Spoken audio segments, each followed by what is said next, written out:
This is The Download from Sounds Profitable, the most important news from this week and why it matters to people in the business of podcasting. I'm Newton Shuttlecotty. The Download is brought to you by Podscribe. Find out more at podscribe.com. This week, examining podcasting by zip codes, branded podcast performance and measuring that performance, on Wondery and SirirusXM opting out of rankers, and journalist podcast changes education in 25 states.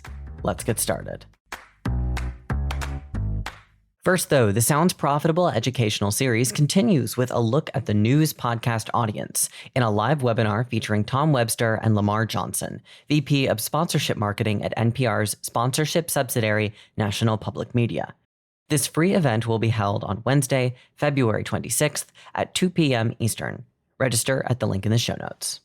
This Thursday, from Tom Webster at Sounds Profitable, using zip code data provided by over 5,000 respondents to the podcast landscape, Webster provides a graph of podcast genre popularity by region in the U.S., the regions being West, South, Midwest, and Northeast. Comedy consistently scored well in the low to mid 30% range. Religious content scores highest in the South, along with healthy numbers for self-help content.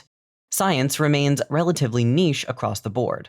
Gaming is slightly more popular in the West than Northeast.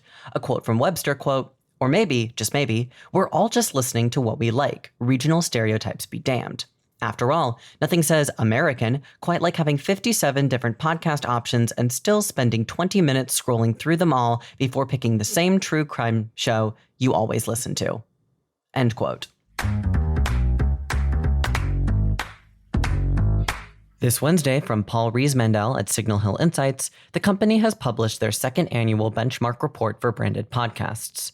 Key findings include the halo effect brands receive for creating the branded podcast content.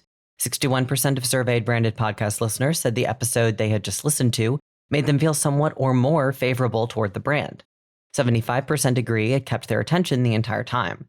Riesmandel also breaks down the need for context when measuring podcast efficacy.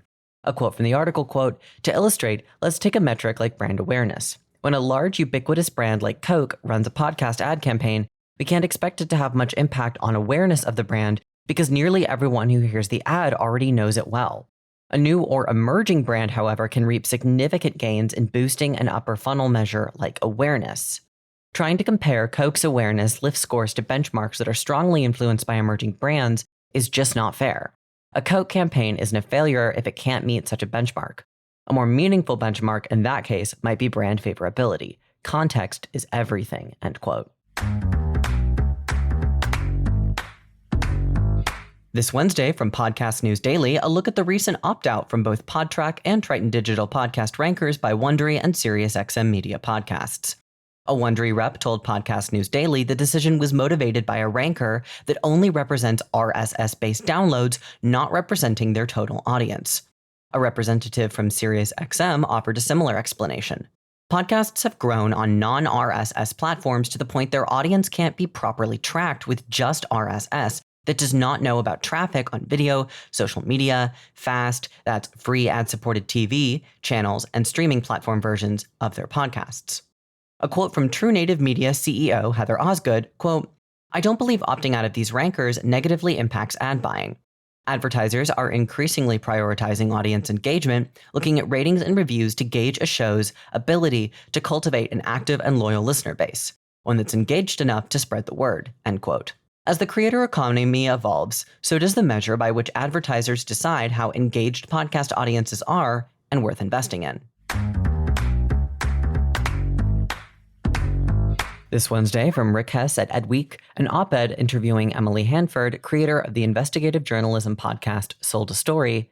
Hanford, an American public media correspondent, spent several years researching the widespread problem of a debunked strategy for teaching children to read still being printed in new books being sold to schools who required it in their curriculum. Hanford discusses the multi-year process of reporting the story, turning it into a podcast, and podcasting's ability allowing her team to move from the initial format of single stories per episode to a more serialized, long-season story. As a result of Sold a Story gaining attention, the show claims 25 states have revised their curriculum to focus more diverse strategies for teaching reading, an example of what investigative journalism and podcasting can achieve with the right support.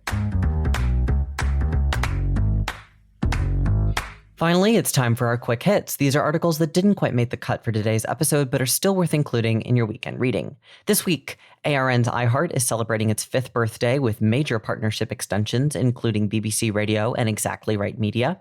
Linkfire has published their Q4 interim financial report, including a 7% growth in revenue and 182% in improved earnings. Realm has expanded their partnership with Adalicious to become the exclusive US sales partner for Adalicious's podcast slate.